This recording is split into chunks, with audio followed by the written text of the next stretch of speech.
بینندگان گرامی تلویزیون حزب کمونیست ایران، درودهای گرم و صمیمانه مرا پذیرا باشید. من کاوان صنیعی در ویژه برنامه دیگه‌ای از ویژه برنامه‌های مختص به خیزش سراسری مردم ایران و بررسی تغییرات و تحولاتی که در طی 24 ساعت گذشته اتفاق افتاده در خدمت شما عزیزان هستیم. در این برنامه دعوت کردیم از رفقا مینا احدی و پروانه بوکا که در این برنامه ما را همراهی فرمایند. درود میفرستم خدمت هر دوی شما بزرگواران. منم سلام دارم خدمت شما. درود به شما. درود به شما مینای عزیز. خیلی ممنون. منم سلام عرض میکنم حضور شما همه عزیزانی که این برنامه رو میبینن و پروانه عزیز که سالها ندیده بودم. خیلی خوشحالم با هم.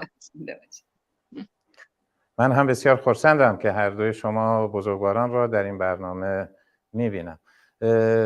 رفقا میدونم خسته هستید و مخصوصا در طی این 2 روز گذشته اکسیون‌های بزرگی در اروپا برگزار شده، قطعا در جریانش هستید و در اون شرکت داشتید. سوای تمام فعالیت‌های سیاسی و مدنی و زندگی روزمره‌ای که دارید میدونم خسته هستید، اما طی 24 ساعت گذشته اتفاقات بسیاری در کشور ما ایران افتاده.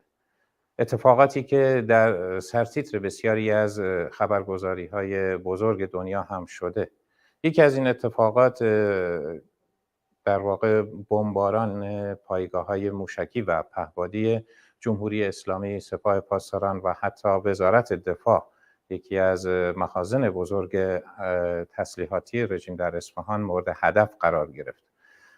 قبل این واقعه همه میدونیم که یک حمله به اصطلاح به سفارت آذربایجان صورت گرفت. به نوعی وقتی ما رویدادها رو بررسی میکنیم میشه نوعی ارتباط یا پیوند مابین اتفاقات مختلف دید در این مابین.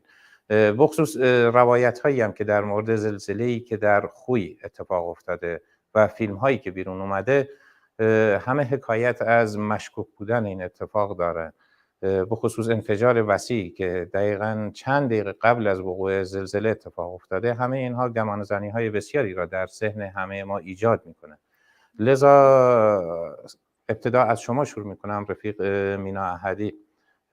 میخواستم نظر شما را راجع به این موضوع بدونم و اینکه چه اطلاعات جدیدی راجع به بمباران‌های دیشب دارید، هدف‌هایی که پشت این قضیه بوده و چرا دیشب؟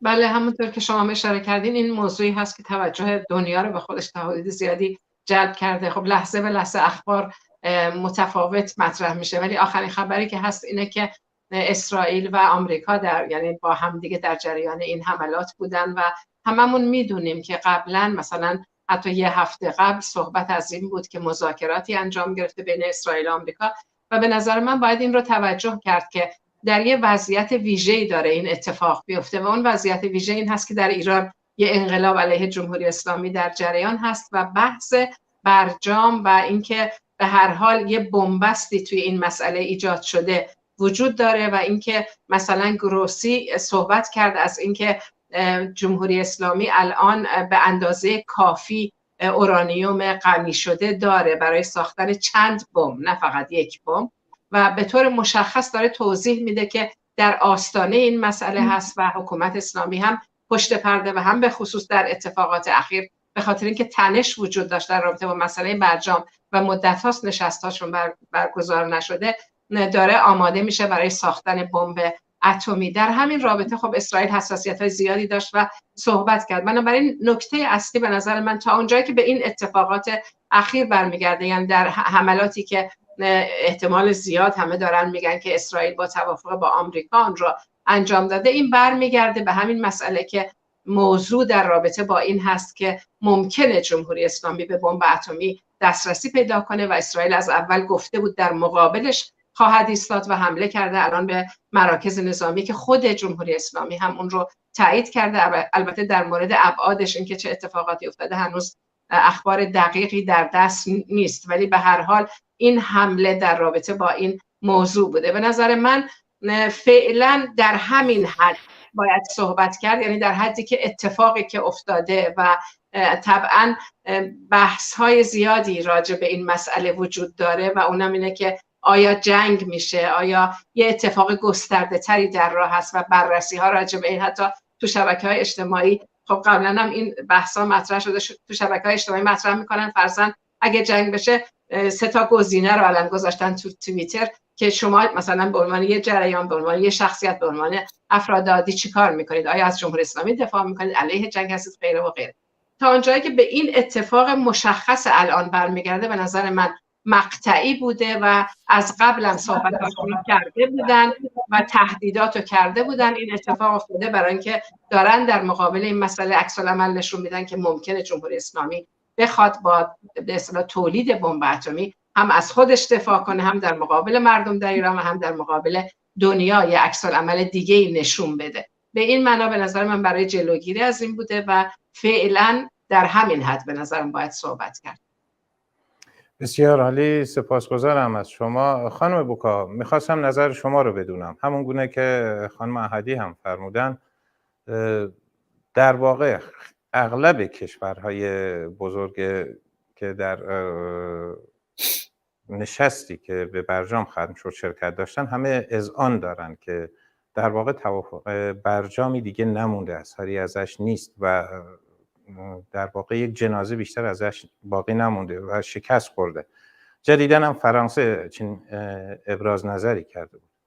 آیا به نوعی همون که خانم احدی هم گفتن، رافال گروسی گفته که توانایی 4 تا 5 تولید 4 تا 5 کلاهک هسته‌ای رو داره، همین حالا این نوعی هشدار به جمهوری اسلامی نیست در این مقطع؟ جمهوری اسلامی با این حمله‌ای که به اصطلاح بهش شده، من راستشو بخواید منابعی ما نداریم که بگیم که این حمله تصنعی بوده، واقعی بوده، جدی بوده، واقعا اسرائیل و امریکا با هم به توافق رسیدن این حمله ها صورت گرفته یا نه. ما هنوز این اطلاعات دقیق رو در دست نداریم. در نتیجه بر اساس اخباری که به دستمون میرسه میتونیم یک سری تحلیل هایی رو انجام بدیم. یکی از اونها اینه که چرا امروز، چرا این چند روزه، و چرا این مکان. برخی گمان زنی میکنن که این مکان با مسئله انرژی اتمی ارتباط داره. برخی ها میگن نداره. خود رژیم میگه نه، این یک مرکز مجتمع نظامی وزارت دفاع بوده. برخی ها میگن که توی اونجا سلاح‌هایی نگهداری میشده که به روسیه در جنگ اوکراین کمک میکرد. ببینید همش حرف‌های بسیار گنده است و وحشت برانگیز. خب حالا با توجه به این ما باید ببینیم که جمهوری اسلامی در چنین مقطع زمانی که ما با این خیزش انقلابی مردم مواجه هست، چگونه از این حوادث بهره برداری تبلیغاتی و برای حفظ نظام انجام میده. به نظر من از این زاویه اگر نگاه کنیم به نفع ماست که به این جنبش خیزش انقلابی کمک فکری بکنیم و بگیم که حادثه‌ای که این اتفاقی که افتاده، اگر که قرار بود 4-5 تا پهپاد، 3 تا پهپاد میگن بوده، یا این ریز پرنده ها، اینها میان به یک مرکز نظامی حمله میکنن، اون باید منفجر خیلی، یعنی یک انفجار خیلی بزرگی صورت میگرفته. اسرائیل منابع اطلاعاتیش و اخبارش میگه خیلی موفق بوده، خود رژیم میگه موفق نبوده، مردم فقط صدای یک انفجاری رو شنیدن. در نتیجه ما خودمون روی این اخبارها و این حوادث من شخصا نمیتونم زیاد پافشاری داشته باشم، بجز اینکه بگم رژیم جمهوری اسلامی از این حادثه به نفع خودش میخواد استفاده کنه، به مردم میخواد نشون بده من قوی هستم در مقابل حمله نیروهای خارجی، من قوی هستم میتونم مقاومت کنم. و بعد شما مثل جنگ ایران عراق میمونه اون زمان، اگر یادمون باشه مثلا جنگ ایران و عراق هم که راه افتاد به خاطر این بود که مردم رو رژیم که تو خیابون‌ها سر و صدا زیاد بود، تظاهرات‌های خیلی وسیع انجام می‌شد اون زمان‌ها، مینا جون حتما یادشون هست. در نتیجه رژیم این جنگ رو سازماندهی کردن، جنگ ایران و عراق رو، که اصلا صدا خوابید و بحث اصلی این شد که دفاع از وطن در مقابل عراق و یا اینکه با جمهوری اسلامی مبارزه کنیم. این یک انحراف سیاسیه به نظر من. وقتی هم که تمام این خبرها و اطلاعاتی که به دست ما میرسه ما نگاه میکنیم، میبینیم که چیز مناسبی که بچه به عنوان یک خبر، به عنوان یک تحلیل سیاسی ازش بهره برداری کرد پیدا نمی کنیم. درسته آمریکا و اسرائیل در گفتگوهای هفته گذشتهشون با همدیگه به توافقاتی رسیدن. من ارزیابیم اینه که رژیم جمهوری اسلامی با نمایندگان و لوبییست های امریکایی به توافق رسیده. حالا در بحث موضوع بعدی که مطرح خواهم کرد این موضوع رو مقدار بیشتر میشکافم. به نظر من رژیم، به خصوص چون فرانسه گفت ما دست با این رژیم هیچ کاری نمیخوایم بکنیم، نمیخوایم عوض شه، نمیخوایم چنج بشه. آلمان نمیخواد، یعنی دو کشور مهم در اروپا. امریکا هم تا کنون گفته که ما مخالفتی نداریم با این رژیم. در نتیجه قدرت‌های بزرگ مایل هستن که رژیم رو دفاع کنن، حفظش کنن، نگه دارنش. حالا این 4 تا بمب این ور اون ور هم که میزنن یه خورده فقط جنبه به نظر من تبلیغاتی برای رژیم داره. بسیار عالی. برمیگردم به شما خانم احدی.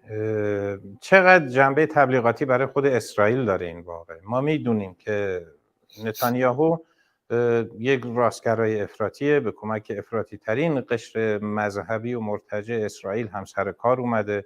یکی از شعارهاش هم همیشه این بوده که ایران میخواد ما رو از بین ببره، اینا 2500 ساله میخوان اسرائیل رو نابود بکنن، قوم یهود رو از بین ببرن. شعارش همیشه همین قضیه بوده و تو اسرائیل هم همین. حالا وقتی میبینیم هر روز، در واقع میشه گفت چند روزه که تظاهرات 10,000 نفری، 7,000 نفری در شهرهای بزرگ اسرائیل در جریانه. خب اگه جمهوری اسلامی عوض بشه، حاشیه امنی برای اسرائیل هم در واقع ایجاد میشه. دیگه چه مشکلی خواهد داشت؟ دیگه نمیتونه کمک مالی از کشورهای بزرگ مثل آمریکا اینا دریافت بکنه. خب آیا اینو در راستای اهداف و تبلیغات خود رژیم نمیبینید؟ یعنی یه نوعی همکاری با همدیگه ندارن این دو؟ به نظر من نه. یعنی من فکر میکنم ما واقعیت ها رو باید بذاریم روی میز و راجع بهش صحبت کنیم. واقعیت اینه که جمهوری اسلامی از روزی که اومده با همین روز قدس و نمیدونم فراخوان و اینکه اسرائیل رو نابود میکنیم و نقش خیلی مخربی به نظر من توی همون منطقه، تو جنگ یا تنش بین اسرائیل و فلسطین بازی کرده. اینکه اسرائیل دولتش دولت دست راستیه، اینکه سیاستاش ضد انسانیه، این یه بحث دیگه است. اینکه جمهوری اسلامی خودش رو قاطی اون داستان کرده و مسئله فلسطین رو یه رنگ اسلامی بهش پاشیده، حماس و حزب الله و غیره رو کمک کرده، اینم یه مسئله دیگه است. به طور واقعی جمهوری اسلامی اونجا داره نفوذ کرده، نقش بازی میکنه، پولهای مردم رو اونجا ریخته برای اینکه بتونن حمله کنن به اسرائیل و یک جنگ فرعی اونجا برای خودش باز کرده. بنابراین ما در مورد واقعیات دنیای امروز به نظر من باید صحبت کنیم. اینکه همین امروز اتفاقی که دیروز افتاده، به نظر من معلومه که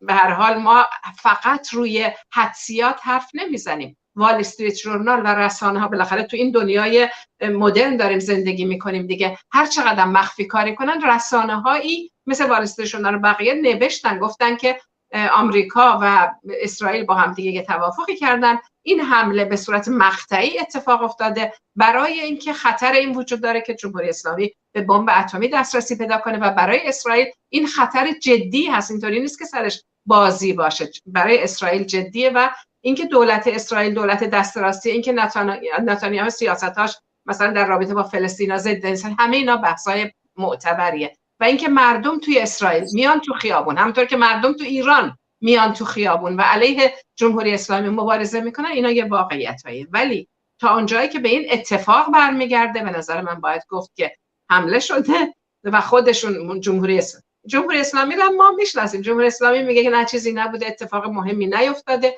از اون ور ولی اسرائیل میگه اتفاق مهمی افتاده، به تدریج همه چیز روشن خواهد شد. نکته مهم به نظر من تو این رابطه همین هست، من هم موافق حرف خانم پروانه بکا هستم که دولت‌های غربی الان تو مقطعی نیستن که تصمیم گرفته باشن بگن این دندون میکشیم، جمهوری اسلامی میتونه بیفته، به خاطر اینکه مردم تو خیابونن اعتراض دارن میکنن، بحث اینکه سپاه پاسداران رو بذارید توی لیست ترور، همه اینا مطرح هست.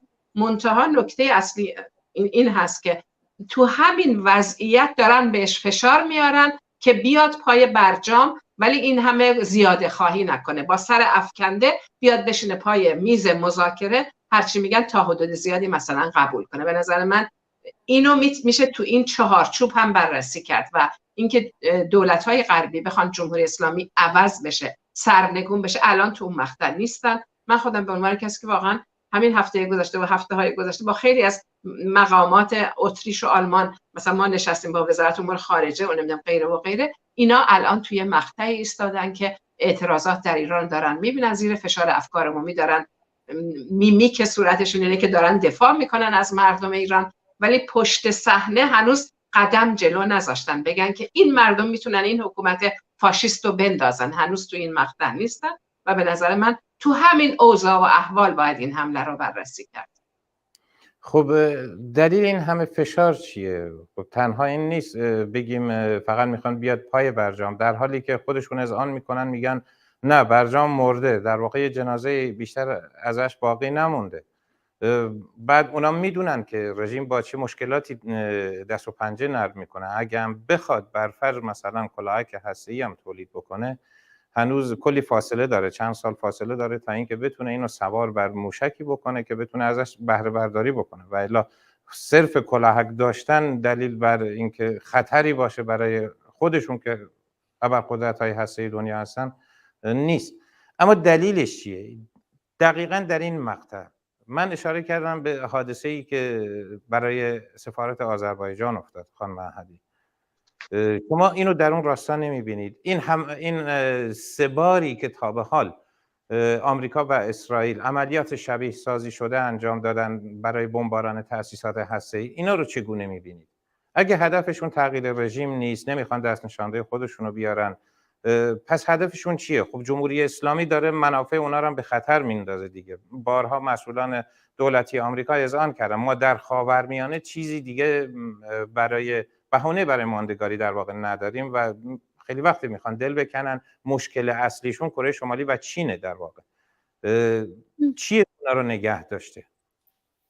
به نظر من اگه از من میپرسید، علاوه بر چیزهایی که شما اشاره کردید، مسئله اصلی اینه که در ایران یک انقلاب چپ، مضموناً چپ وجود داره و این انقلاب با شعار زن زندگی آزادی اومده جلو، توجه‌های دنیا رو به خودش جلب کرده. من کوتاه جواب میدم چون خانم پروانه بکام صحبت کنن، ولی میخوام اینو بگم که اگر در ایران، یعنی دارن نگاه میکنن، تمام دنیا داره نگاه میکنه، اگر در ایران حکومت اسلامی بیفته و با انقلاب مردم بیفته و توش کسی وسط مثلا بازی نکنه و همین خواسته هایی که داره مطرح میکنن، همین تشکل ها، همین چهره ها، همین شخصیت ها تو ایران که بارها و بارها در 8 مارس در اول ماه بیانیه های خیلی مترقی رو مطرح کردن که حکومت اسلامی مطلقاً باید سرنگون بشه، بعد از این حکومت مذهب باید دستش از زندگی مردم، از آموزش پرورش جدا باشه، برابری زن و مرد، خواسته های بسیار مترقی. این اتفاق بسیار مهمی هست که هم احتمال اینکه در ایران حکومتی بیاد سر کار که از مردم دفاع کنه، نمیدونم شوراها تشکیل بشن و الگویی باشه در منطقه خاورمیانه، در کشورهای دیگه تاثیر بذاره، اینا همش به نظر من مسائلی هست که مورد بررسی تمام دولت‌های غربی هست و با شک و تردید اینو نگاه میکنن. همون انقلاب 57 رو به خاطر این دخالت کردن که چپ‌ها به قدرت نرسن. حالا اینکه چپ رو چجوری بررسی میکنن تو ایران، این دیگه بحث دیگه ای. نکته دیگه به نظر من این هست که به طور واقعی نمیخوان جمهوری اسلامی به سلاح اتمی دسترسی پیدا کنه و اسرائیل به طور ویژه این رو نمیخواد. بنابراین اگه اینا رو بزنین رو هم دیگه، میرسیم به اینکه حمله میکنن برای اینکه ساکتش کنن، برای اینکه جلوی این رو بگیرن که به بمب اتمی دسترسی پیدا کنه و در این حال همینطور نشون بدن که قدر قدرت هم میتونن در مقابل چیزی که اسرائیل هم گفته که من میتونم حمله کنم و خواهند دید و اونا از اونور مقامات جمهوری اسلامی پاسخ میدن که ما پاسخ خواهیم داد، ولی پاسخهایی که قبلا گفتن میدن در رابطه با حملات مختلف همیشه نشون داده که اونطوری نیست و بیشتر دارن رجزخوانی میکنن و به این معنا به نظر من نکته محوری، بازم یه بار دیگه میگم، این هست که به نظر من دارن به مراکزی حمله میکنن تا جلوی دستیابی جمهوری اسلامی به سلاح اتمی رو بگیرن و نشون بدن که میتونن این کارا رو انجام بدن. من نظرم. بسیار عالی. خانم بوکا، برمیگردم به شما. شما اشاره کردید به ریز پرنده ها. خب اومدن پهپاد از مرزهای خارجی، اونم تا اصفهان رفتن، آذربایجان غربی، شرقی، حتی تو رشت. ما فیلم هایی داریم از رشت که آژیر خطر مثل اوایل جنگ ایران و عراق به صدا در اومده، مردم ریختن تو خیابون. پهپاد ظاهراً از خارج مرز نیومده، اینا از داخل به پرواز در اومده، همون گونه که مقامات خود رژیم هم اشاره میکنه اینا ریش پرنده بودن. اما اینا از کجا میاد؟ چگونه است که اگر انقدر دسترسی دارن، اگر انقدر نفوذ در دم و دستگاه های رژیم دارن، خب چرا تغییرش نمیدن؟ خب راحت میتونن مثل یک عملیات والکایری که در آلمان نازی انجام دادن همین کار رو اینجا انجام بدن. برای شخصی مثل خامنه ای حداقل کسی رو بیارن سر کار که مثل اصلاح طلبها نزدیک به خودشون باشه.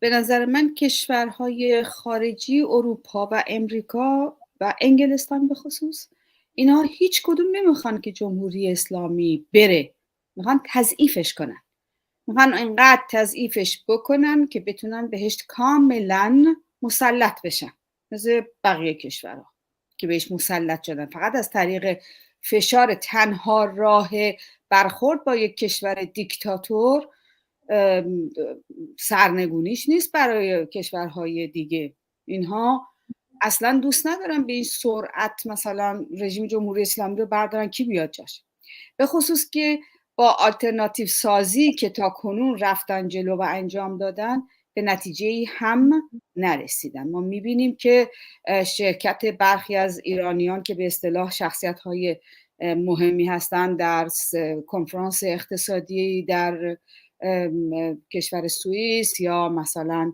رفتن رضا پهلوی به بعضی از این مراکز، اینها میبینن که این اپوزیسیونی نیست که کار وابستگی رو به رژیم، به این کشورها انجام بده. منتها اینا هستن، اینجوری نیستش که مثلا کشورهای سرمایه داری مایل هستن که رژیم رو فوری عوضش کنن که دیگر بدن. یه دوران طولانی طول میکشه و همونطوری هم که ما میبینیم بسیاری از این بحث ها هست که رژیم جمهوری اسلامی رو تضعیفش کنه. رژیم در مقابل این عملیات های تضعیفی سعی میکنه که بهره برداری مطبوعاتی و سیاسی برای خودش بکنه. این حمله های پهپادی یا حالا به قول خود سازمان پاسداران ریز پرنده ها و همونطور که شما گفتید به نظر منم غیر عادیه. مگه میشه مثلا یک پهپادی از مرزهای ایران رد بشه و این رادارهای نظامی و حتی شهروندی اینها رو نگیره و اینا تا این فاصله زیاد بتونن بیان؟ البته بعضی از این و برخی از این پهپادها در فضای پرواز میتونن بکنن که روی برخی از رادارها دیده نمیشن. اما اصلا من نمیخوام اینجا بحث‌های تکنیکی نظامی و پهپادی نمیدونم سپاه پاسداران اینها رو ما بکنیم. این ما میبینیم در سال گذشته 5 بار به پرچین توی خرداد، تیر، فروردین، آذر ماه به شکل مرتب به برخی از مراکز نظامی ایران یه حمله های نقلی انجام گرفته. اگر قرار بود که با این حمله ها مثلا دولت رو، رژیم رو عوض بکنن یا مثلا فرض کن بگن ما در دفاع این خیزش انقلابی هستیم، به نظر من یه دروغ محضه. خیزش انقلابی خارج از دستور کشورهای اروپایی آمریکایی است. ببینید انقلاب نارنجی در اوکراین سال 2015 به دستور آمریکایی‌ها بود، پول فراوان ریختن اونجا که این انقلاب نارنجی صورت بگیره و انجام شد و به دستور اونا بود، طرح و برنامه و پروژش همه دست اونها بود. خب حالا الان هر از گاهی یک مثلا پهپادی بلند میشه یا مثلا یه بمبی در میکنن توی ایران، کرج رو زدن گفتن بله. خب ولی رژیم باید بتونه پاسخ بده که من نیروهای تدافعین در مرزها توان پیدا کردن این پهپادها رو نداره، اما میتونم کلاهک اتمی درست بکنم که مثلا برم اسرائیل رو بزنم. ببینید منطقی نیست این صحبت ها. به اضافه اینکه اون صحبتی هم که شما خودت کردی بوریا جان درسته، این کلاهک های اتمی که به تنهایی کاری نیستن، این باید سر یک دستگاه دیگه ای وصل بشه تا بشه ازش استفاده کرد. در شرایط کنونی در بحث های نظامی تو اروپا تا اونجا که من متوجه هستم، بحث بر سر اینکه این کلاهک های اتمی کوچک رو باید روی یک تانک های ویژه‌ای هست که همه جای جهان هم ندارنش وصل بکنن تا بتونه مثلا بره نه جنگ اتمی را بندازه، بلکه یه جا رو با بمب اتمی خیلی کوچولو مثلا منفجر بکنه، که الان بحث هست که آیا روسیه مثلا در اوکراین استفاده میکند یا نمیکند. ببینید اینها هیچ کدوم مواردی نیستن که ما حالا بگیم مثلا از نظر نظامی این اتفاق میفته یا از نظر نظامی نمیفته. برای من جنبه سیاسی این بحث هاست. مسئله آذربایجان، حمله به سفارت آذربایجان، همین که چند روز گذشته پیش آمده، خودشون هم میگن یک آدمی بوده یه اسلحه دستش گرفته رفته توی سفارت و تیراندازی کرده. آذربایجان هموند ایران در جنگ آذربایجان و ارمنستان بوده. خب اینا یعنی چی؟ یعنی ایران ما میتونیم تو رو تضعیفت کنیم، زورمون میرسه ضعیفت کنیم. چرا میخوان ضعیفش کنن؟ برای اینکه میخوان نه فقط اینکه سرشو بکشن پایین، به زانو در بیاد در مقابل خواسته های به خصوص اروپای مشترک و آمریکا و انگلیس. بحث اصلیشون به نظرم اینه، میخوان ضعیفش بکنن. پرونده برجام ما میدونیم بیش از چند سال، 3 ساله که حداقل من ازش خیلی دقیق اطلاع دارم که اصلا این پرونده برجام خوابیده، اصلا منتفیه، فقط بهانه برای اینکه هر از گاهی گوش رژیمو بگیرن بکشن بگن ببین ما میتونیم اینجاها به تو فشار وارد بکنیم. ولی خب رژیم هم ابزارهای خودش رو داره که در مقابل این تضعیف‌ها از خودش دفاع بکنه. به نظر من این حمله های ضعیف، تضعیفات، مقاومت هایی که رژیم میکنه، اینها یک بازی هایی که فعلا در سیاست ایران و سیاست ایران و جهان نقش به عهده میگیره، ولی ما میبینیم که مردم روشون تاثیر زیادی موضوع نذاشته جز اینکه مسئله زلزله مثلا خیلی ناراحتشون میکنه و الا اینکه مثلا فلان جا منفجر شده یا اخباری بود دو گوش مردم میرسه و تموم میشه. من ارزیابی سپاسگزارم. میرم سراغ بحث دوم. خانم احدی، در خبرها داشتیم که یک شورای اقتصادی متشکل از سران 3 قوه یک نشست غیر علنی با رهبر جمهوری اسلامی داشتن. در اونجا علی خامنه‌ای فرمانی صادر میکنه مبنی بر این که همه مراکز دولتی، ادارات اینا میتونن اموال مازادشون رو به معرض فروش بذارن. یعنی مبلغی هم که تعیین کردن مبلغ بسیار بالاییه، چیزی حدود نزدیک به 200 میلیارد دلاره. در این مقطع با توجه به مشکلات و کمبودهای بودجه‌ای که ابراهیم رئیسی برای سال آینده داره، نشان از چیه؟ آیا رژیم احساس کرده که بوی الرحمنش بلند شده، میخواد همه چی رو نقد کنه، میخوان بردارن ببرن، یا نه واقعا تو مخمسه است، یا به نظر شما چیز دیگه ایه در راستای خصوصی سازی های بیشتر داره پیش میره؟ قبل از اون میخواستم خیلی کوتاه در مورد مسئله آذربایجان که دفعه قبلا سوال کردیم و پروانی عزیزم راجع بهش حرف زد بگم.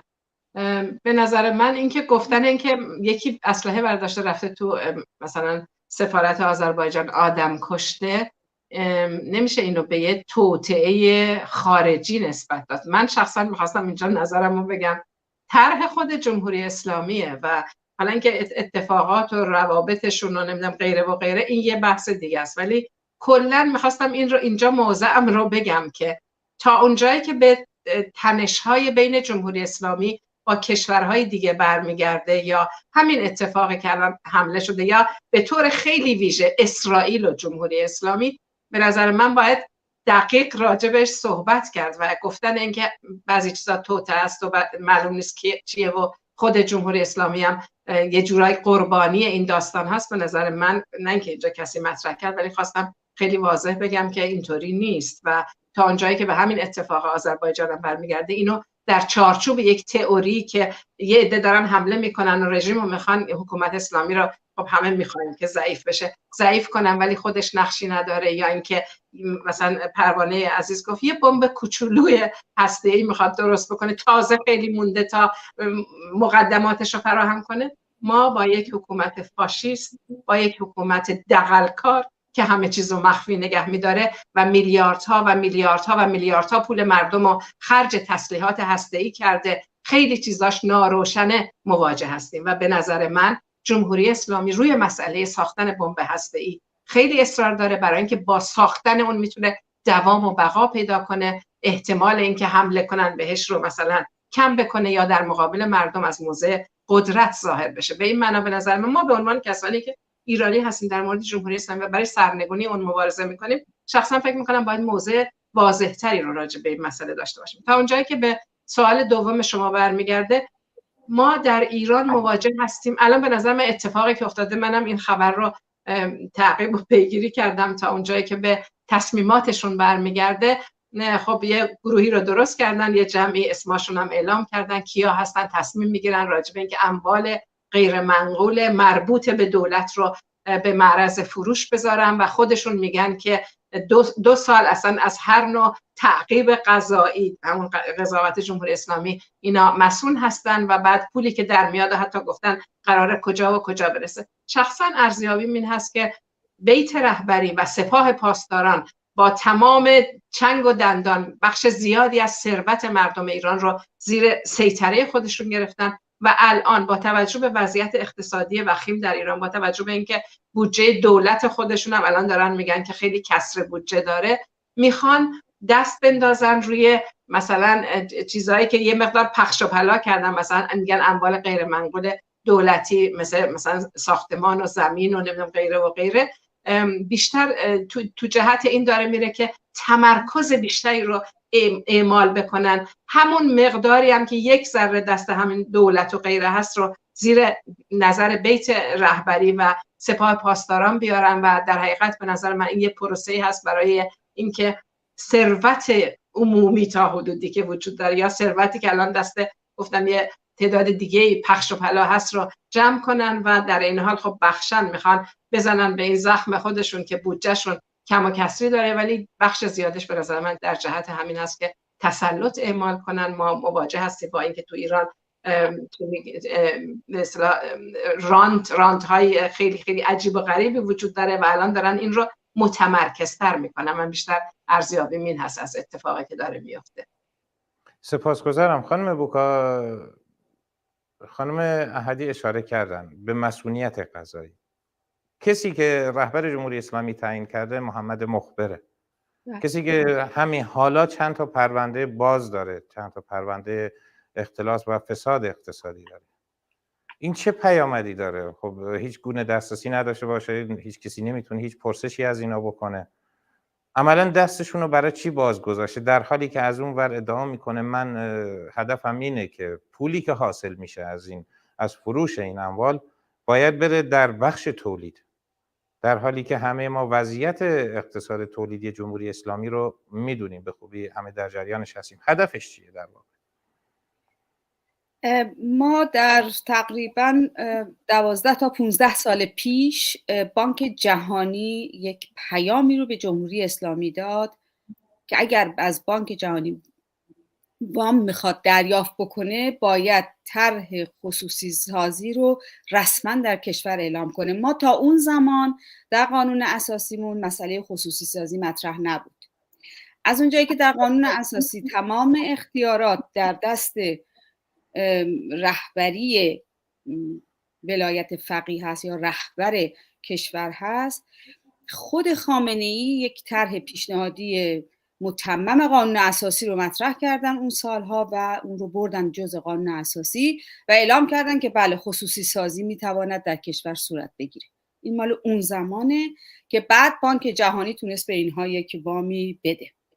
زمانی هم هست که رفسنجانی حضور داشت. این هم پروژه و طرحی بود که رفسنجانی پیگیری میکرد و هم تا اون زمانها فرزنداش هم یکی دو تا از بچه‌هاش هم در پی این پروژه ها به اینجاها سفر میکردن، به اروپا به ویژه سفر میکردن و ما یکی دو جا هم شاهدش بودیم که اینها اینجا بودن. بحث جدیدی که سر مسئله خصوصی سازی هست اینه که فقط این نیست، خصوصی سازی نیستش که مثلا من برم یه تیکه قطع زمینی بخرم از آقای مثلا فرض کنید آقای مخبر. بحث اینه که سرمایه های جهانی چند ملیتی حالا با یک یا دو تا مثلا فرض کنید ایرانی مشترک میشن و قطعه کشور رو میخرن. اموال غیر منقول از پارک های بزرگ میشه اسم برد، از کارخونه ها میشه اسم برد. شما میدونید بعد از این پروژه خصوصی سازی بسیاری از کارخونه ها رو صاحبان پول خریدن، منافعش رو بردن، بعد کارخونه رو ول کردن با میلیاردها بدهکاری و کارگرانی که تو اونجا مشغول به کار بودن، کارگران، کارمندان همه و طلبکارهای اون شرکت همه با دست خالی بارها و ماها در دادگستری و دادستانی حضور به هم میرسوندن که حالا یک چیزی گیرشون بیاد که متاسفانه چون گفتن ورشکسته شده و رفته اصلا شما نمیتونی پیداشون بکنی. مثلا اموال غیر منقول بانک ها هم هستن، این هم جزء اموال غیر منقولن. کارخونه ها هستن، مثلا الان کارخونه اتومبیل سازی که در جنوب تهران هست یا در اصفهان یا در شیراز یا در اهواز، اینا همه قابل خرید و فروشه. اینا رو کی باید بخره؟ یک بحثی چند وقت پیش هم مطرح بود که من یادم اون زمان احمدی نژاد مطرح کرد که چرا شما میرید با اپوزیسیون ما حرف میزنید، چرا با خود ما حرف نمیزنید؟ این شعار معروف احمدی نژاد بود وقتی که آمد سر کار. خب حالا اومدن باشون حرف میزنن، میگن این خصوصی سازی رو وسیع‌ترش کنید، یعنی اقتصاد چند ملیتی بتوانه در ایران وارد بشه و خرید و فروش بکنه. این پروژه اصلاح طلبان هست و پروژه طرفداران سلطنت یا رضا پهلوی.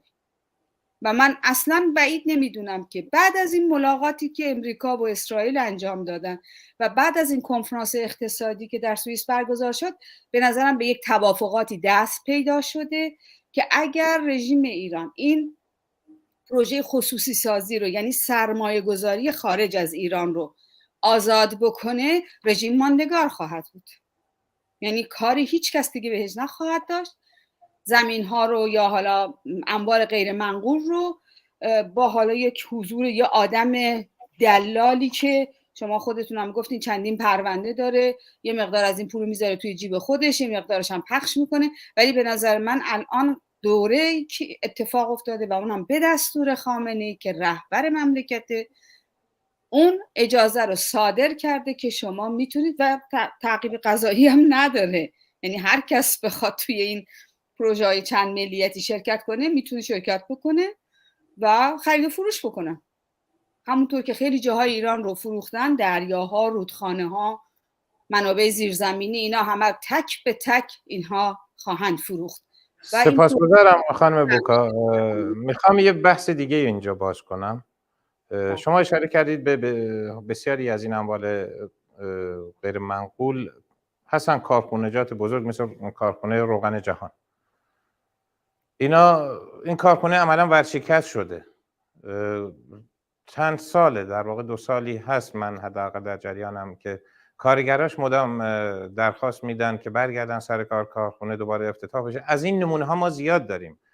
یعنی رژیم در واقع اینا رو میخواد به عرصه فروش بذاره. تکلیف این کارگرا چی میشه خانم احدی؟ میخوام جواب از شما بشنوم. میخواستم همین تحلیل رو هم یه مقدار بگم. ببینید هیچ دولت غربی به نظر من به اروپا که 100% الان در توهم این به سر نمیبره تو ایران سرمایه گذاری کنه. اینا سالهای سال دنبال این بودن یه دوره گفتن اصلاحات، خاتمی عکسشو بزرگ کردن تو همین برلین، گفتن اوضاع بهتر شده و اینا، جمهوری اسلامی رو میشه با زهرماری که وجود داره میشه قورتش داد، ولی دیدن که این اتفاق نیفتاده. چه برسد به الان که مردم اومدن تو خیابان. یعنی به نظر من گفتن این که یعنی خصوصی سازی اسم گذاشتن اینا تو ایران متفاوته. من شخصا فکر میکنم اینو باید واضح توضیح داد که یه دوره بعد از اینکه گفتن اصلاحات میشه، هیئت‌های بزرگ اقتصادی از آلمان، من تو آلمان زندگی میکنم، رفتن ایران و با همین توهم چندین نشست مقامات مختلف اقتصادی از استان‌های مختلف آلمان رفتن گفتن سرمایه گذاری میکنیم، دیدن به نتیجه نمیرسه حتی قبل از این انقلاب، به خاطر اینکه توی اون کشور هیچی به هیچی نیست و در عین حال آزادی نمیدونم بیان وجود نداره، حجاب باید سرشون بکنن همه اونایی که دارن میرن، این بماند، و اینکه آینده‌ای وجود نداره برای این اتفاقات. تو خود اون کشور دچار مشکلات میشدن و الان که یه انقلاب در جریانه و وضعیت کاملا در حال تلاطم هست، من شخصا فکر میکنم دولت آلمان مثلا به عنوان کسی که روابط اقتصادی خیلی گسترده با ایران داره، اصلا به صرافت این نمیفته که بره فلان کارخونه‌ای که الان توی ایران که همه چیز در به در و در و داغونه بخره و بگه خصوصی سازی داره اتفاق میفته و میخوان سرمایه گذاری کنن. نه، این داستان نیست به نظر من. تمام دولت‌های غربی وضعیت ایران رو زیر نظر دارن، میدونن حتی قبل از این امکان اینکه باز تولید بشه، سود بیارن و غیره و غیره بسیار ضعیف بوده. به خاطر همین خیلی‌ها سرمایه‌هاشون الان با این اتفاقات کشیدن بیرون و الان اگر چیزی هست دولت آلمان فقط به اصطلاح صادرات داره به ایران و از این طریق مقدار زیادی پول به هر حال به دستشون میاد. امنده فکر به قول آلمانی بخوام بگم، منظورم اینه که این اتفاقی که داره در داخل ایران میفته، کماکان من معتقدم به این که بیت رهبری سپاه پاسداران میخوان همون مقدار پخش و پلایی که بود در به اسم مال دولت، اونا رو هم دارن میکشن زیر سیطره خودشون، میخوان یه جوری مشکلات اقتصادی خودشون رو جواب بدن و همین الان هم دیدیم چین مثلا روابطش با ایران الان دچار مشکلات شده، حالا اونم به جای خودش. تا اونجایی که به کارخونه یا به این اتفاقاتی که شما گفتید، اوضاع مردم از بد بدتر خواهد شد. این به طور واقعی به نظر من باید راجبش حرف زد. کارگرایی که همین که الان دارید حرف میزنید، چه برسد به اینکه فقر و فلاکت و گرانی و مشکلات و بعدم از کار بیکار شدن یا فروختن تمام این چیزایی که در موردش داریم حرف میزنیم. بله، صحبت فروش پارکه، صحبت فروش اموالی هست که به بانک ها تعلق داره، صحبت این چیزاست، یعنی صحبت بالا کشیدن ایناست در این حال و از هر نظر به نظر من به ضرر مردم هست و این اتفاق باید راجع بهش حرف زد. به خصوص به ضرر کارگران. سوال شما رو پاسخ دادم، ولی میخوام بگم که توی این چارچوب خصوصی سازی بین المللی یه درجه لوکسه راجع به جمهوری اسلامی صحبت کرد. سپاسگزارم. خانم بوکا، خانم احدی اشاره کردن که چه مشکلاتی هست، مخصوصا این که واقعا من خودم اگه خریداری باشم عمرن سراغ کارخونه‌ای که کلی بدهکار به کارگراش، هیچ تعمیر و نگهداری درش صورت نگرفته، تکنولوژی نوینی توش نیومده و اکثرا دقیقاً آینده نداره، یعنی این کسب و کار، و کلی هم بدهکارن. معمولا اینا همون گونه که خانم احدی فرمودن به بانک‌ها بدهکارن، مقروضن، نتونستن پس بدن. خب کی میاد اینا رو بخره؟ حتی خود سپاه پاسداران هم اگه در نظر بگیریم به گفته خانم احدی که بخواد اینا رو نقد بکنه، مشکلات مالیشو برطرف کنه، چجوری میخواد برطرف کنه؟ همین کارگرها دوباره یخه اونو میگیرن. تکلیف چیه این وسط؟ واقعا هدفشون چیه؟ از یک طرف اینجوریه که وقتی پول وارد مملکت بشه رونق وارد میشه. یعنی اون کسی که میاد میره یک کارخونه رو، شما کارخونه روغن جهان رو مطرح کردید، خب حالا الان یه نفر میاد این کارخونه رو بخره، یه خود واقعی تر صحبت بکنه. خب وقتی میاد بخره، کارگران میان میگن بدهی ما رو بده، حقوق معوقه ما رو بده. این صاحب جدید چی جواب میده؟ میگه میدم؟ نه، میگه من با شما قرارداد جدید میبندم، من شما رو تأمین میکنم، کارخونه رو خریدم، با قیمت خیلی کم میخرن معمولا، چون کارخونه که در حال ورشکستگی قیمتی نداره، مثل اون زمان که شاه سابق ایران آمد اینجا یه کارخونه گروپ خرید اینجا، در صورتی که کارخونه ورشکسته بود، به قیمت گزاف بهش البته فروختن. اما حالا یک کارخونه‌ای که ورشکسته است و قیمتش هم پایینه، این شرکت‌های چند ملیتی میان میخرنش. اینها پاسخگو به کارگرایی که بیکار شدن و یا حقوق معوقه دارن ندارن. طبق قراردادهای چه بین المللی چه داخلی، اینها میان و میگن ما حاضریم شما رو دوباره استخدام کنیم. قرارداد جدید میبندن، یعنی پول وارد مملکت میکنن. کشورهای دیگه‌ای که مایل هستن در ایران سرمایه گذاری بکنن، اتفاقا در همین دوره‌ای که رژیم شدیداً تحت فشاره، به نفع رژیمه که پول وارد ایران بشه، پول وارد بشه و یه عده برن سر کار، ممکنه از این شری که توی شهر و خیابون‌ها راه افتاده کم بشه، چون بر این باوره رژیم در این خب این زمانی میتونه این سرمایه وارد بشه که تحریم‌های بانکی وجود نداشته باشه. الان عملاً ارتباط بانکی جمهوری اسلامی با بانک‌های بین‌المللی قطعه. یکی از عوامل فشار برای فروش نفت و گاز و محصولات پتروشیمی و دیگر اقلام، حتی برای خرید خوراک، مایحتاج ضروری و دارو درمان هم این مسئله ارتباطات بانکی مشکل ساز شده. خب طبق گفته شما چجوری این سرمایه میخواد وارد ایران بشه تا زمانی که تحریم برقراره؟ پول سیاه در کشورهای همسایه بسیار زیاد ریخت. الان شما به بانک هایی که در دبی هستن، فقط یک سوال ساده، بانک هایی که در اندونزی هستن، یه سوال ساده بکنه آدم معلوم میشه چقدر میلیاردی توش پول سیاهه. با پول سیاه معمولا این کارها اتفاق میفته در سطح جهان، نه فقط توی ایران. تو کشورهای آمریکای لاتین هم همین جوری خرید و فروش میکنن با صنایعی که اونجا هست یا صنایعی که از بین رفته. یعنی این چیز بیگانه نیست، پول هست. ولی من فکر میکنم که اگر که شرکت‌های چند ملیتی پول وارد ایران بکنن، حالا این پول سیاه هست، وارد بکنن، رژیم رو بهش نفس میده، اجازه حیات میده. و الا اگر با این پروژه، با این طرحی که شما میگی، بله خب حالا مثلا رژیم میخواد که از این طریق تمرکز بیشتر پیدا کنه، 60% اقتصاد کشور در دست رهبریه، میخواد چیکار کنه اینها رو؟ میلیاردها در بانک های دیگه داره، در بانک انگلستان و نمیدونم آمریکا و اینجا و آنجا، میخواد اینا رو چیکار کنه؟ یعنی این پول هایی رو که در بانک های دیگه خوابونده مال خودشه، بیاد دوباره داخل ایران بکنه، تزریق بکنه به ایران، اقتصاد مالیش رو ببره بالا که بتونه وایسه. من باور ندارم بهش. یعنی عقل سلیم اجازه نمیده که این کارو بکنه. حالا اینها حتی بخوان برن هم این مراکز غیر منقول رو هم بخرن، با چی میخواد بخره؟ اگر پول رهبری در داخل ایران بود که این گرفتاری ها پیش نمی اومد براشون. در نتیجه من بر این باورم که پیشنهاداتی به اینا شده و الا اصلا این پروژه و این بحث در شرایط کنونی مطرح نمیشد.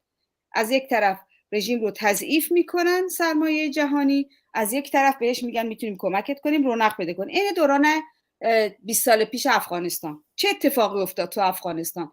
تمام پول، اصلا افغانستان مرکز پولشویی امریکایی‌ها بود، با مواد مخدر و صنایعی که از این هواپیماهای نظامی که داشتن، تمام مواد مخدر رو از 16-17% که بود رسید به 60%. این پول سیاهه، این پول غیر رسمیه که همه جا جابجا میشه. الان به نظر من در ایران اگر پول بریزن توش، با این سیاست خصوصی سازی جدید، طرح جدید که حالا میگن حالا سپاه میخره یا این میخره، اصلا به نظر من خود ارگانه مهم نیست، اینها خرید و فروش میشن بین خودشون برای جمهوری اسلامی یه نفسه که بتونه در مقابل این انقلابی که جلوی پاش قرار گرفته بیسته از طرق مختلف. این چند تا حمله و اینجا بمب در بکنید و اینجا هم بزنی و اونم بگیری و فلان این حرفا، پهپادارم بزنی، این در واقع جمهوری اسلامی رو یه خود بهش انرژی میده که در مقابل این خیزش انقلابی بیسته. و این اتفاقا نشانه اینه که این خیزش انقلابی داره به مرکز رژیم صدمه وارد میکنه و این به نظر من یک بزرگ داشته. سپاسگزارم. اجازه بدید همین سوال از خانم احدی بپرسم، اینم جواب ایشون در این رابطه چیه؟ آیا نظر شما هم همینه خانم احدی؟ نه، نظرم این نیست و همینطوری که قبلا هم گفتم جمهوری اسلامی خیلی ویژه هست. اولا با آمریکای لاتینو نمیدونم غیره نمیشه مقایسه کرد این داستانو. بزرگترین پولشو الان خود سپاه پاسدارانه، یعنی بعد از این تحریم ها همه میدونن که اینا شبکه بزرگی رو در تمام دنیا، تو همین آلمانش هم سازمان دادن و دارن این کارا رو به اصطلاح پیش میبرن. به نظر من بررسی سیاست دولت‌های غربی، دولت آلمان، دولت آمریکا یا غیره و غیره در رابطه با جمهوری اسلامی شاید یکی از بحث‌هایی هست که باید راجبش صحبت کنم. من کاملا مخالف این تحلیل خانم پروانه بکا هستم که میگه که کلاً کنه بحث خانم بکا این هست که کلاً دولت‌های غربی با مجموعه‌ای از کارهای مختلف و متعدد از حمله گرفته تا به اصطلاح همین پروژه شرکت در این به اصطلاح خصوصی سازی و پول وارد کردن به ایران میخوان یک نفسی به جمهوری اسلامی بدن که در مقابل اعتراضاتی که در ایران هست بتونه از خودش دفاع کنه. ولی رو قبول ندارم. تا اونجایی که به بحث حمله برمیگرده نگرانن. بحث برجام واقعا به بنبست رسیده. با برجام سعی میکردن که به رسمیت بشناسن یه حکومت فاشیست رو، دست دوستی بهش بدن، اگرچه میدونستن پشت پرده داره به طرف ساختن سلاح بمب اتمی پیش میره. همه اینا سیاست دولت‌های غربی مورد نقد اپوزیسیون تا حالا بوده و خیلی هم روشنه. الان همین دولت‌ها مواجه هستن با یه انقلاب بسیار گسترده که نه فقط در ایران بلکه در سراسر دنیا یقه همین دولت‌ها رو هم گرفته. واقعی باید به مسائل نگاه کرد. تو همین کشور آلمانش روزی نیست که تظاهرات نباشه. جلوی در بیت رهبری جا ببخشید جلوی در پارلمان و مقامات اینجا. بنابراین این حرفمو تمام کنم. اینا الان مواجه هستن با یک وضعیت ویژه و مطلقاً به نظر من این اتفاقی که در ایران میفته اینطوری نیست که تزریق پول از طریق چند ملیت یا اصلاً. و بعدم اینکه خانم بکا این اتفاق مال الان نیست، از چند سال قبل، از 2 دوره قبل، از 2 دولت قبل راجع به این بحث شده. دوره روحانی هم راجع بهش صحبت شده. الان آقای خامنه ای، به قول بعضیا آقای خامنه ای رهبر جلادان، دستور داده که اجرا کنن دیگه. همه چیزای قانون اساسیشون هم که واقعا باید توف کرد به همون قانون اساسیشون، سر تا پا سرکوب و کشتن و نمیدونم چی هست. قانون اساسی خودشون هم دور میزنه و داره میگه که ما میریم به طرف این. اصلا به نظر من ربطی به سیاست مثلا دولت‌های دیگه و اینا نداره. این در داخل ایران داره اتفاق میفته، در همون چارچوب باید بررسی بشه. بسیار عالی. خانم بوکا برمیگردم به شما. اگه پاسخی دارید در قبال خانم احدی میتونید کوتاه بفرمایید تا سوال بعدی رو مطرح کنید. من عرض کردم موضع من از یک زاویه دیگه، زاویه مینا یه چیز دیگه، من زاویم از این طرف هست که به نظر من وقتی که دولت‌های مهم اروپا، انگلستان، آمریکا نسبت به ایران تعیین کردن که ما نمیخوایم این رژیم عوض بشه، در نتیجه رژیم هم بهشون گفته که خب پس کمکم کنید، مگه نمیخواید من بمانم؟ این یک واقعا یه فرمول بسیار بسیار عادیه که بین این کشورهای امپریالیستی سرمایه‌داری با کشورهای از دست ما اتفاق میفته. اتفاقا فرمولاش به نظر من فرمولای بیگانه ای نیست. ممکنه کمی این طرف اون طرف داشته باشه، برای که سر کشورهای عرب آوردن به عنوان بهار عرب و بقیه جاها کشور آمریکای لاتین و این حرفا، یا مثلا الان محدودیت هایی که الان شما نگاه کنید ونزوئلا، کوبا تحت سیطره مطلق امریکان ولی هنوز هستن. اینجوری نیست. پولهای سیاه وارد میشه، خرید میشه، فروش میشه و به نظر من این کاری که الان داره اتفاق میفته، ملاقات امریکا و اسرائیل، ملاقات آمریکا و به خصوص در این کنفرانس اقتصادی که اتفاق افتاد بین فرانسه و آلمان و چند کشور اروپای شرقی، اینها به یک تصمیم رسیدن و تصمیم رو هم اعلام کردن به شکل رسمی که ما خواهان تغییر رژیم جمهوری اسلامی نیستیم. در نتیجه رژیم چی میگه به اینا؟ یعنی خودش که مستقیم نه، بلکه اونهایی که روابطشون رو برقرار میکنن، لوبیستاشون، با هم وارد گفتگو میشن. خب اگر میخواد که این نره، بهش باید کمک بکنید که وایسه. خیلی ساده است. 2 به علاوه 2 میشه 4، 6 نمیشه، یا 2 3 و نیم نمیشه. اینها باید کمک بکنن رژیم بمانه، در مقابل این خیزش وایسه، چون خودشون هم بر این باورن. وزیر امور خارجه آمریکا خیلی راحت چند وقت پیش اعلام کرد، قبل از اینکه به این 4-5 ماه بکشه، اعلام کرد که نقش ایران و تغییرات در ایران تمام منطقه رو تحت تاثیر قرار میده. یعنی این از نظر سوق الجیشی ایران نقش بسیار مهمی داره. تأثیری که در افغانستان، عراق، سوریه، ترکیه داره، اینها همه قابل بحث و بررسی هست. ولی من معتقدم که این کشورهای بزرگ سرمایه داری نمیخوان رژیم بره، تعدیل بشن. اونم پروژه هایی رو داشته، اینا هم بهش پروژه هایی رو پیشنهاد کردن، گفتن خب باید پس خصوصی سازی ها رو همینطور که در کشورهای همین آلمانی که شما هستید، منم هستم، و یا در فرانسه، خود انگلستان، این خصوصی سازی ها پیش رفته و اینجا موفق بوده، میخوان جاهای دیگه هم انجام بدن. خیلی پروژه های موفقیه اتفاقا، اما نه برای مردم، بلکه برای اونهایی که پول دارن و میخوان سرمایه های مالیشون رو این ور اون ور با سود بیشتر به دست بیارن. بسیار سپاسگزارم. خب خانم احدی، برمیگردم به شما. اون چیزی که خانم بوکا فرمودن، اگه هدف ماندگاری جمهوری اسلامیه و طبق گفته‌های اوایل برنامه شما که این جنبشی که در ایران هست زمینه سوسیالیستی و چپ بودن داره، تکلیف مردم چیه برای تعیین نظام آینده؟ رژیم جمهوری اسلامی آیا میخوان بمونه یا نمیخوان بمونه؟ اگه میشه کوتاه جواب بدید اینو. بعد بله کوتاه جواب میدم. بله درسته. ببینید خب اختلاف نظر جدی داریم دیگه، این دیگه معلوم شد اینجا، ولی تا اونجایی که به سیاست دولت‌های غربی برمیگرده همواره ازش دفاع کردن. علیه انقلاب بزرگ در جریانه که گفتم در این حال خودشون تحت فشارن و کلا هم جمهوری اسلامی حکومتی نیست که ایدئال اونا باشه. تا همین الانش هم سعی کردن کمکش کنن، سعی کردن سرمایه گذاری کنن. اینطوری نیست که دولت، بلکه سرمایه دارا رفتن و دیدن فایده نداره. به همین دلیل نمیخوان زیاد هزینه کنن. درسته، نمیخوان زیاد.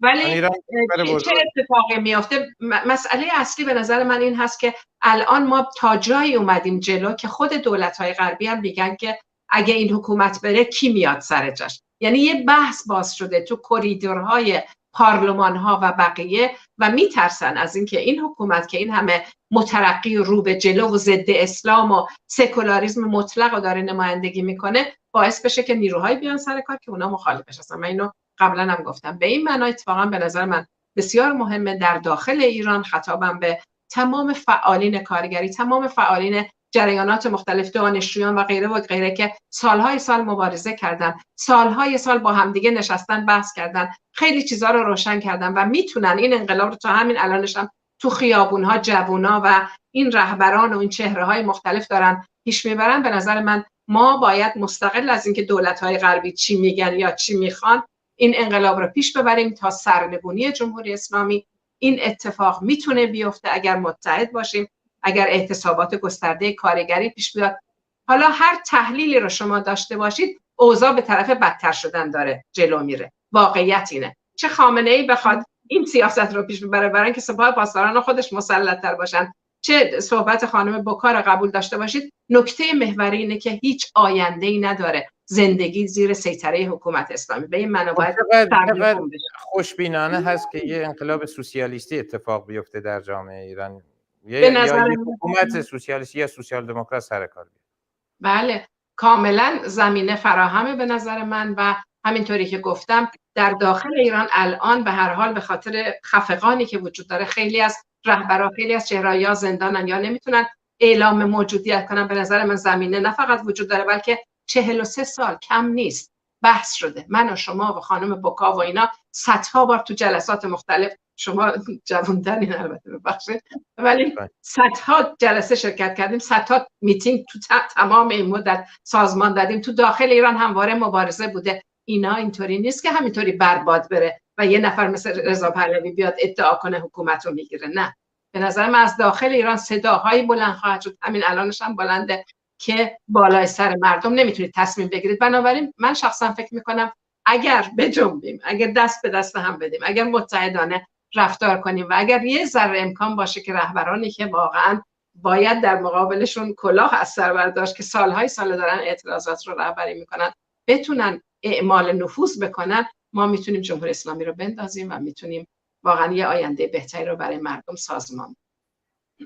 بسیار سپاسگزارم. نظر شما چیه خانم بوکا با توجه به گفته‌های خانم احدی و اون چیزی که ما از واقعیت عینی جامعه ایران میدونیم و همه به خوبی میدونیم که وضعیت به حدی وخیمه که خامنه‌ای مجبور شده اموالش رو حراج کنه، توان حتی یاری رساندن به زلزله زده های خوی رو هم نداره، مردم در شرایط بسیار بدی هستن، حقوق کارگر، معلم، بازنشسته، همه اینا و تمام اون چیزایی که قول و وعده‌اش رو داده بود برای سال آینده در بودجه لحاظ بکنه همه برباد رفته، همه سرابی بیش نبوده، توانش رو نداره چون ظرفیت‌هاش به شدت اومده پایین. خب شما چقدر احتمال میدید که یک انقلاب سوسیالیستی در ایران اتفاق بیفته؟ ببینید ما تا الان صحبت کردیم که وضعیت رژیم چجوریه، جهان نسبت به رژیم چه موضعی داره، چه برخوردی میکنه، چه وضعیتی ایران در جهان داره در رابطه با نقش امپریالیستا، نقش سرمایه‌داری و ما تا با الان با مینا جون سر این صحبت کردیم. در رابطه با اعتراضات اخیر که من خودم مثل خودت جزء مدافعین نه 100% بلکه 150% این جنبش هستیم. این خیزش انقلابی با هر ابزاری که ما در دست داریم، هر ابزاری باید کمکش بکنیم که به پیش بره و داره میره. شما نگاه کنید در این چند روز اخیر که این اتفاقا افتاده، شکل مقاومت مردم تغییر کرده. تمام این حوادث چهلم ها رو نگاه کنید، یعنی تمام گورستان ها تبدیل شده به خیابان های انقلاب. تمام این چهلم ها رو در سالن های چلو کبابی نمیگیرن، چهلمین روزهای فوت عزیزانمون رو در گورستان میگیرن و عزاداری نمیکنن، دست میزنن، موزیک میخونن، حرفهای اون عزیزی رو که از بین رفته رو تکرار میکنن. اینها یک تحولیه در این انقلاب جدید ژینا که داره اتفاق میفته. اینها رو که ما همه رو به رسمیت میشناسیم، نه تنها میشناسیم بلکه سعی میکنیم هر طور شده حامیش باشیم، کمکش باشیم. مدلش الان تغییر کرده یه مقدار. ما میبینیم یکی از بزرگترین اتفاقاتی که افتاده و در تمام این سالهای 40 خورده ای سال نیفتاده بود، این تشکیل شورای کارکنان و کارگران پتروشیمی گاز نفته. این اصلا بی سابقه است در مبارزات ایران. تشکیل شورای صنفی دانشگاه‌ها، دانشجویان، اینها همه یعنی اتحادهای بسیار بزرگ. تا کنون مثلا فلان دانشگاه تنهایی اقدامی کرده بود یا مثلا بچه‌ها رفتن توی خیابون. الان دیگه یک دوره‌ای به نظر من یک جهشی هست در این اعتراضات که تجمع داره درست میکنه. مثلا فرض کنید بازنشستگان با همدیگه یک اطلاعیه مشترک میدن، بازنشسته ها از صنف‌های مختلف، معلمین، پرستارها، دانشجویان، محصلین و از همه مهمتر کارگران پتروشیمی، نفت، گاز. تمام این کارخونه ها، اینها همه به نظر من واقعا من سر تعظیم فرود میارم در مقابل این عزیزان که با تمام این مشکلات، با تمام این گرفتاری هایی که در ایران هست، یک ذره دو ذره نیست، یک قرون دوزار واقعا نیست و این بچه ها، این مردم دور هم جمع میشن، واقعا از شکم بچهشون میزنن، از نون شبشون میزنن که متحد بشن. ما وظیفمون حمایتش معلومه. چرا اینجا میریم توی این کشورهای مختلف فریاد میزنیم به وزیر امور خارجه، به جلوی نمیدونم پارلمان اروپا، توی این سوز و سرما مردم اتوبوس و هواپیما میگیرن میرن، یا مثلا تظاهرات بزرگی که در برلین اتفاق افتاد. اینها بسیار سپاسگزارم. متاسفانه وقت ما به پایان رسیده، اما من بحث رو اینجا باز کردم چون این بحث مهمیه. میخوام هفته بعد همین وعده رو از هر دوی شما بگیرم که در برنامه هفته بعد حضور داشته باشید. نظریات بسیار متفاوتی در این زمینه هست که نظام و ساختار سیاسی آینده اصولا چجوری باید شکل بگیره، چی باید باشه بهتره، یا یه نظام دموکراتیک باشه، فعالیت احزاب باشه. همه اینا رو بحث خواهیم کرد در برنامه آینده. حتما این وعده رو به بینندگان گرامی میدیم. بسیار سپاسگزارم از هر دوی شما رفقای نازنین، رفیق پروانه بوکا و رفیق مینا احدی. سپاسگزارم از حضور پربارتون در این برنامه. منم سپاسگزارم. من تشکر میکنم، خیلی ممنون. خواهش میکنم. از شب بخیر میگم به هر دوی شما عزیزان. بینندگان گرامی تلویزیون حزب کمونیست ایران، به پایان یکی دیگه از ویژه برنامه ها رسیدیم. تا دیداری دیگر، شب و روزهای بسیار خوبی را برای همه شما عزیزان آرزومندیم و آرزوی سلامتی برای تمامی زخمی هایی که در زلزله خوی دیشب همه در وضعیت بسیار بدی هستن. امیدواریم مردم به یارمتی این عزیزان به کمک و همت کنن و اونا رو یاری بدن. بسیار سپاسگزارم از حضورتون. تا دیدار دیگر، بدرود.